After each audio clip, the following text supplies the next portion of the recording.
Hi, everybody, and welcome to Words, Images, and Worlds on this very exciting and always wonderful for me, and I hope it's wonderful for people out there as well. This wonderful edition. I am pleased to be talking with graphic novelist. Is that the way that you would identify yourself, or researcher, creative researcher? I'll leave the terms up to you, but Dr. Maureen Burdock. Maureen, thank you so much for joining us. Thank you so much for inviting me, Jason. It's really nice to be here. And yeah, any of those titles work great. I am a published graphic novelist. I also did my dissertation as a graphic dissertation. Love it. So I come up with the term graphic storyteller because it feels like it sort of encompasses a number of things. Yeah, I love that graphic storyteller, and I love that idea of research being storytelling too. I'm, Yeah. I'm very much a fan of that notion, and love the fact that as your work exemplifies, comics and graphic narratives can be used for so many things, so many topics. They tend to be thought of as superhero narratives, but they're an avenue for research. They're an avenue for exploration of self. But I'm getting ahead of myself, I guess. What was it about comics that initially drew you as a reader, as a creator, as a researcher? Any direction you'd like to take with that? If I start at the very beginning, the origin story of Maureen Burdock, I was an avid reader and I love children's books. I grew up in Germany and then the Midwestern US, and my parents were both German, and I had these books from, from like my mother and my grandmother's generation Oh wow, that, yeah. like, this is, a really a copy of Heidi that has these really beautiful illustrations. Mhm. So I grew up absorbed in these books and really learned to love having books with pictures. And here's another one. This is a book about a grandfather and his grandson, and all the adventures they have together. And I just love the art so much. And when I hit, like, I don't know, 10 or 11 years old, I started noticing that the pictures were going away from my books. And Mhm. I didn't Mhm. like that. It just seemed like a shame to me. I was like, wait, like, now I'm aging out of this thing that I've loved so much my whole life. I didn't want it to stop.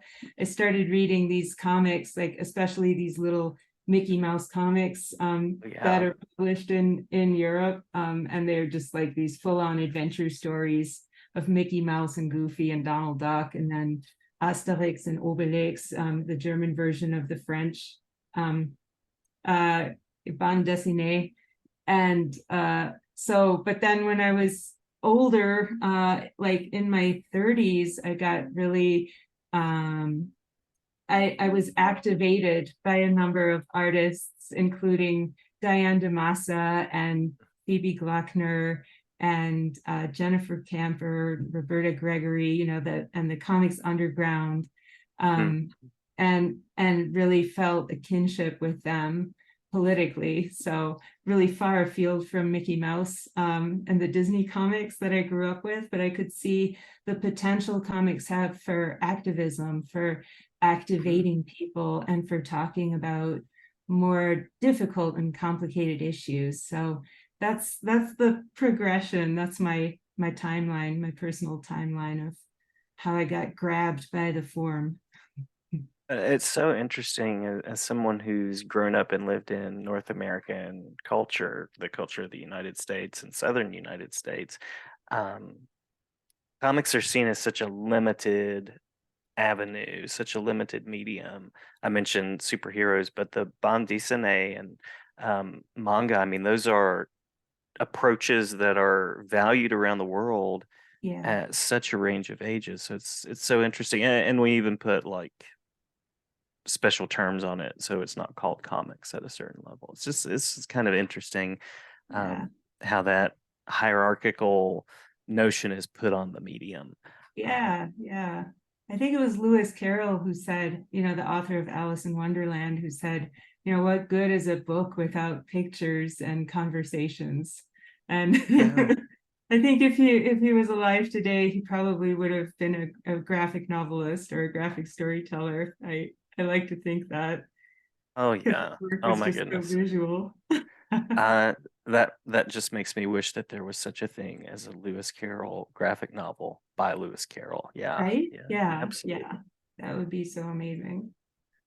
So you've tackled a variety of topics, and you've not only been a reader, a describer of the medium, but you've been someone who has taken on the medium to tell stories from reflections of your own life and experiences to menopause, which was your Eisner winner, to stories of grief, which was part of, I think that was the comics grid. Is that right? Where that one is? Yeah, that's right. Yeah. And experiences of COVID, feminist stories as well. So what is it about graphic narrative that you enjoy or that allows you to do the work that you want to do as a storyteller? Mm. That's such a great question. Thank I you. was a, I worked hard on it. it's a good one. It's a, it's been with me for a long time, but I really wanted to be an artist for a long time, and like a painter. Um, but I always wanted to talk about these topics that people found very depressing, and it just didn't lend itself very well to the gallery space, even the not-for-profit gallery space. Um, there were limitations in terms of how much people could absorb, and how much they wanted to engage with these things I was putting out there. And I feel like comics is first of all, it's such an accessible medium uh, for people, because you have the visual, you have the story, you have this interplay between them. And it's naturally sort of activating, because people who are the readers become complicit with the creator. They have to negotiate meaning between panels and gutters, how things are organized on the page, and they have to negotiate meaning between text and image and between images and so forth. So there's more active work required of the reader than in just prose, which of course can also be very activating, but in a different way. And so I kind of found my medium. I feel like I can talk about things that are hard, and my sense of humor, because I like to think that I do have one, comes through better, even when I'm talking about things that are difficult. So that's one aspect. And then I like the way that comics reunite the voice with the body of the author. Um, you can't really, especially in graphic memoir, you can't really do it without showing yourself on the page, and that becomes immediately political in this wonderful, feminist kind of way, where you show who you are in the world, and you're always surrounded by things and plants and animals and spaces, buildings and structures and so forth. So you're never out of context. It's never this disembodied voice, which a lot of scholarship is, this kind of authoritative, Mhm. even in contemporary scholarship with the best intentions behind it, it often becomes this authoritarian sort of, let me tell you how it is. And the comics medium affords something very different, where and I found that I change my own mind when I'm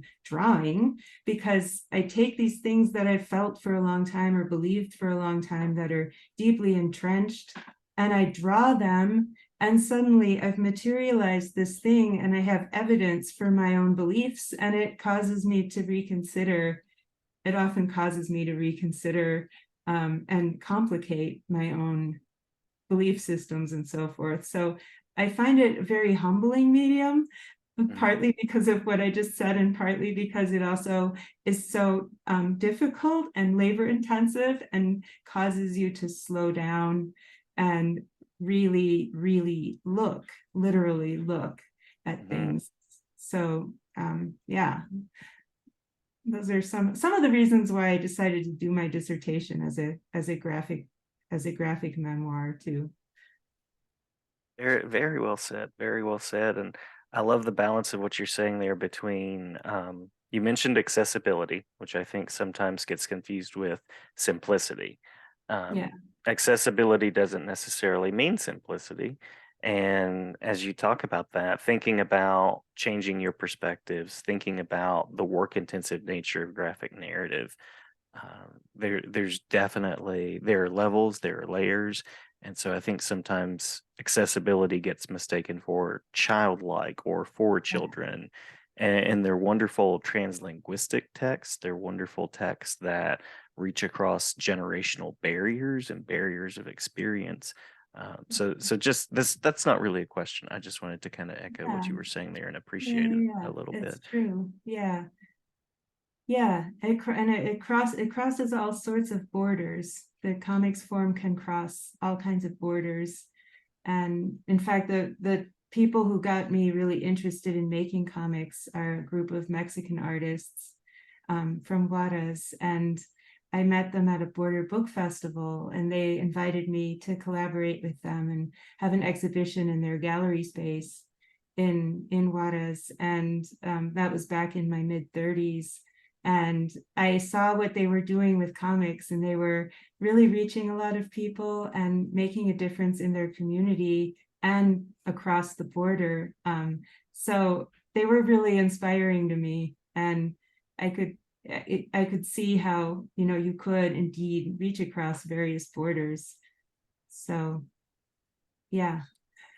And you were also mentioning your dissertation there, which sort of leads into the next official question on what I was thinking of sharing, which was this idea of balancing the creative self, the research self. And I think that there's maybe a false dichotomy there. I just worked on a 2 volume edited set for Rutledge that's under editorial review right now that's going through the publication phases that looks at creativity and arts-based research. I wish we had been in touch before I had sent the Yeah, manuscript in, cool. Yeah. but we'll have to collaborate on something at some point. Um, so how do you negotiate those identities as researcher, as scholar, as reader and creator? Wow, a great question, and congrats on your book coming out. It's awesome. I try to write about things that I love, and that happens to be one of them is this idea of exploring research through arts-based creation. And I have a co-editor on that, Dr. Peaches Hash, and she shares that affinity with me. Yeah, that's fantastic. I can't wait to see it. Yeah. Well, I actually applied to this PhD program I was in at UC Davis with the intention of doing my dissertation as a graphic narrative. And about a year after I started, Nick Sousanis's wonderful book Unflattening came out, published by Harvard University Press. And I met Nick Sousanis, and we became friends, and he's a lovely human being, as well He as is, yes. brilliant creative person and thinker. And his book Unflattening, I think, really laid the groundwork for a lot of people. And he really expresses very well in it how the comics can do this amazing sort of, like, it basically explodes, like these things that before were very linear and very boundaried, and Mhm. causes our brains to kind of move in a much more multidimensional way. And um, I think just even doing image research, rather than just textual research, changes one's perspective. So for example, right now I'm working on a book project on sleep, a graphic narrative about the topic of sleep. And I'm writing right now about how it is that so many of us have sleep apnea. There's this around 1 billion people in the world right now have some form of sleep apnea, which seems so bizarre. Like, how can we just not know how to breathe anymore? So I'm looking into things like why, how our jaws have actually devolved over millennia, because we've started eating soft foods and we no longer Wow. chew for 5 or 6 hours a day. So it's changing the structure of our jaws and the way the way that we have less room now to breathe, and the whole thing collapses at night. Um, so, Wow. I'm doing this research, but importantly, I'm also looking at, oh, what does that look like? What did a jaw look like, in the Cro-Magnon kind of skeleton? What does that look like? And what do our skulls look like now? And drawing that, that's, they say, that you understand something if you can teach it.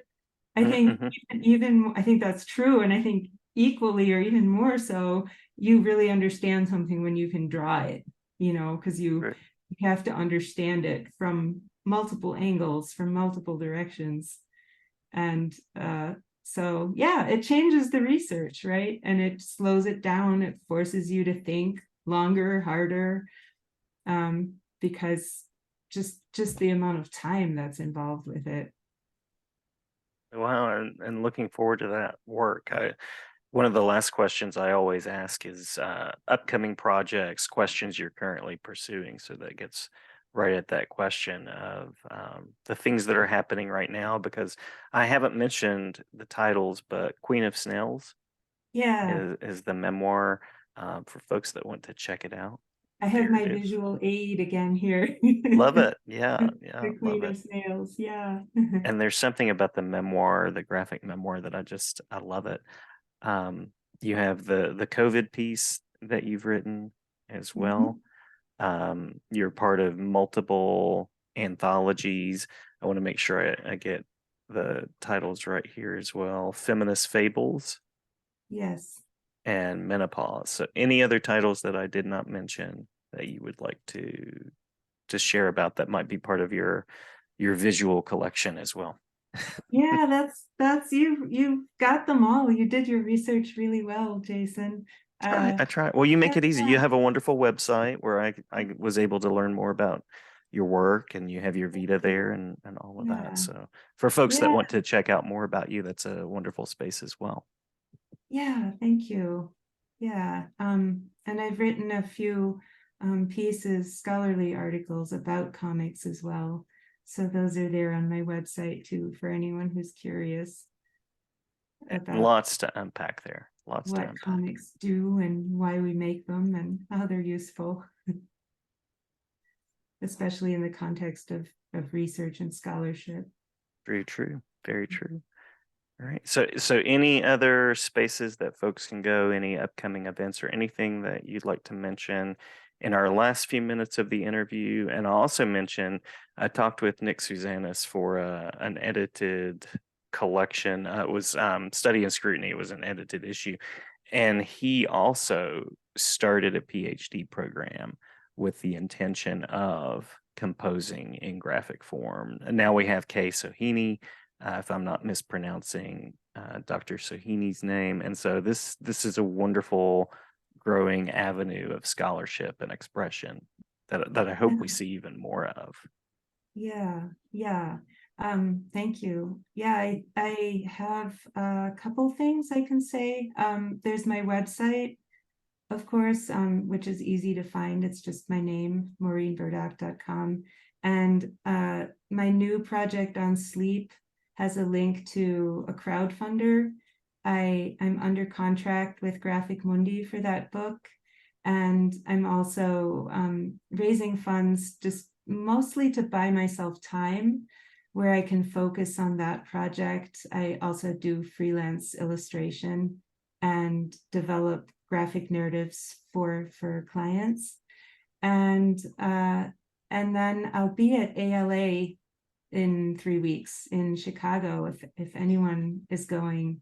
to the American Library Association conference from the 22nd to the 26th, I think it is, or 23rd to 26th, something like that. I'll be there, and I'll be there with Graphic Mundi, my wonderful publisher, and I'll have a table there at Artists Alley too. So Wonderful. Well, thank you so much, Dr. Maureen Burdock, for talking with us, talking with me for the show this morning.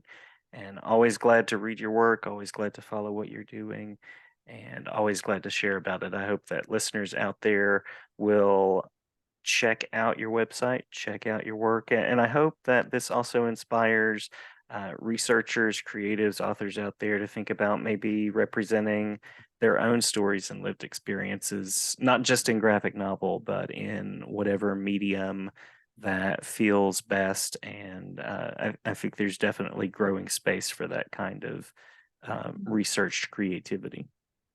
yeah, definitely. Thanks so much for having me. It's been so nice talking with you. Great to talk with you as well. Thank you so much.